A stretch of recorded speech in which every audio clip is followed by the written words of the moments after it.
Hello everyone, today we talk about how to fix the app of 8 ball poll. Here we go to settings, then we click on apps. After that we search the app 8 ball poll and we click. Then we will on for stop. After that we go to storage. Then we click on clear cache.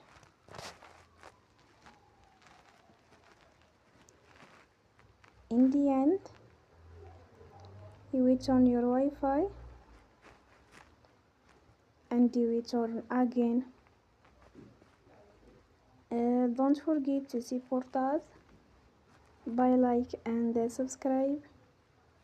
See you next time and thank you for watching.